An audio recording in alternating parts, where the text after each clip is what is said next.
السلام عليكم ورحمة الله وبركاته، مساء الخير جميعا. يا حبيبي الغالي، من أعظم ما يحقق لك ما تريد هو دعاء الله سبحانه وتعالى. الله يحب منك أن تدعوه. تعرف شيء اسمه فضفضة؟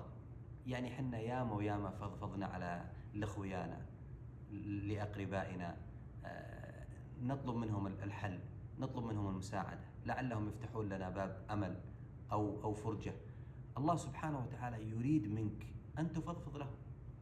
فأنت إذا سجدت بين يدي الله قل يا ربي أصلح أحوالي، يا ربي اغفر ذنوبي، يا ربي نفسي تمردت علي، يا ربي أصلحها، يا ربي ردها إليك، يا ربي اقضي عني ديني، واطلب ما شئت. الله يحب منك أن تطلب ما شئت.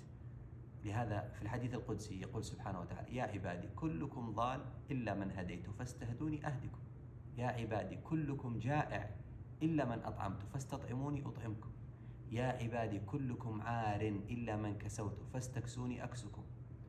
ويقول جل وعلا: وإذا سألك عبادي عني فإني قريب. ويقول سبحانه وتعالى: ادعوني أستجب لكم. هو يريد منك أن ترفع يديك إليه ليعطيك ما تريد.